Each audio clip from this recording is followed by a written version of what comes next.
Bonjour, mon nom est Michel Boudry, je vous souhaite la bienvenue à cette capsule de formation du CIM. Aujourd'hui, nous allons parler des indicateurs de performance.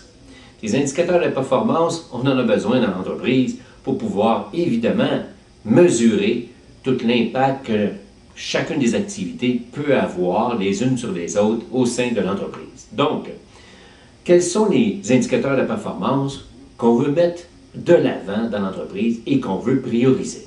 Donc, si on regardait un peu, quelles sont les sortes d'indicateurs qu'on peut avoir? Les indicateurs de performance, premièrement, il faut qu'ils soient... il y a deux types. Okay? On a des indicateurs de performance qui sont de résultats et des indicateurs de performance qui sont de processus. Pourquoi la différence? Premièrement, ceux qui sont de résultats, c'est tout simplement comme une production, par exemple, si je prends une manufacture de meubles, qui produit des tables, des chaises, si on va avoir des résultats, on pourra dire, par exemple, que cette entreprise-là est capable de produire 5000 tables par jour. Ça, c'est un résultat. Quand on parle ici de processus, le processus en tant que tel, c'est lorsqu'on dit, par exemple, que dans un équipement précis, on est en train de fabriquer le dessus de la table et on est rendu à 30% de l'activité même d'accomplissement, ce qu'on appelle les travaux en cours. Donc, le processus, c'est quand on le fait, donc on l'accomplit, et le résultat, c'est quand c'est terminé. Puis pourquoi on fait ça? C'est très simple, parce que l'entreprise a besoin des stratégies. Elle a besoin des stratégies pour atteindre des objectifs.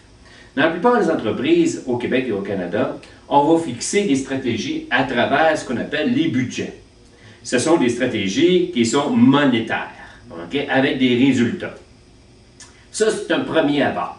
Mais très souvent aussi, d'autres entreprises vont aller un petit peu plus profond que juste les budgets et ils vont descendre jusqu'au niveau d'amélioration continue pour chacune des opérations de production ou amélioration continue de la gestion, ce qu'on appelle la gestion à valeur ajoutée.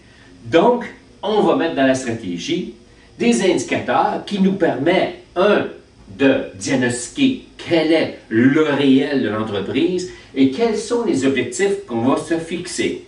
Et les indicateurs sont importants à ce moment-là pour qu'on puisse faire la distinction entre les deux et voir si on est en train d'atteindre nos objectifs qu'on s'est fixés.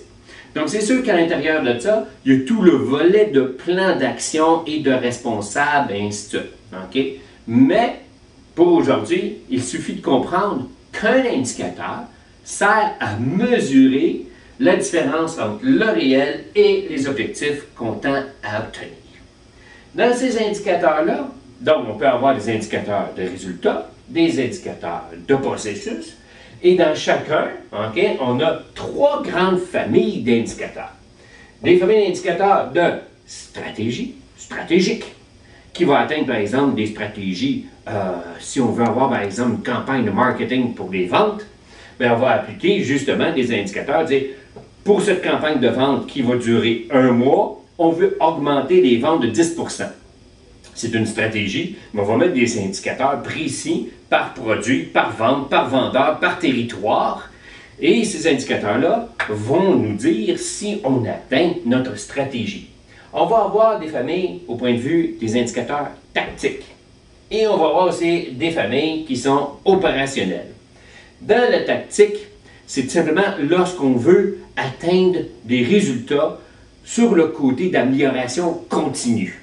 Donc, à l'intérieur de l'entreprise, on va employer des indicateurs, par exemple, pour améliorer des temps de setup qu'on appelle lorsque c'est le temps de monter une machine et de préparer une machine pour une nouvelle production ou un nouveau lot de production. Donc, à ce moment-là, on va prendre des indicateurs tactiques et dire, voici, pour faire le temps de setup, ça prend tant de temps. Normalement, on va utiliser des méthodes qu'on appelle SMED pour améliorer le temps de setup.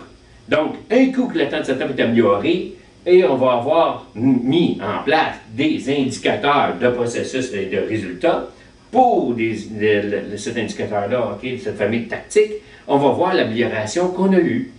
Et aussi, on a les familles d'indicateurs opérationnels.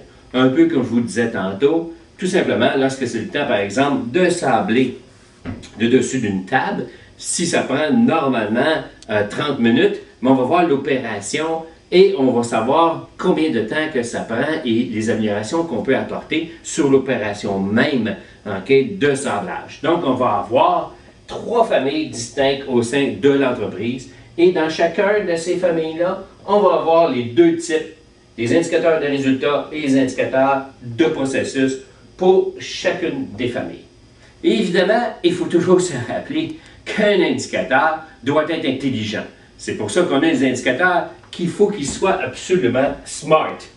Donc, smart, c'est que S veut dire que l'indicateur doit être spécifique, bien décrit et surtout compris par les gens qui vont l'opérer. Mesurable, donc quantifiable, soit en quantité ou en qualité, mais il faut qu'il soit quantifiable. A, atteignable. R, raisonnable. Et T, temporel. Quand on parle de temporel, il est très important que l'indicateur de performance soit fixé dans le temps, soit par minute, par seconde, par heure, par jour, par mois, mais il faut qu'il y ait une donnée qui est dans le temps pour que votre indicateur soit intelligent, qui vous parle, et à partir de là, l'associer à un tableau de bord pour qu'on puisse prendre des décisions. Pour aujourd'hui, pour notre capsule de formation, ça va être tout. Et si vous avez des questions, ben, ça va nous faire plaisir puisque sur notre site Internet, nous avons un endroit spécifique qu'on appelle « On répond à vos questions ». Donc, vous avez juste à cliquer dans cette section et à poser votre question. Et nous, ça nous fera un plaisir de vous répondre. Fait à la prochaine. Merci. Ici Michel Baudry.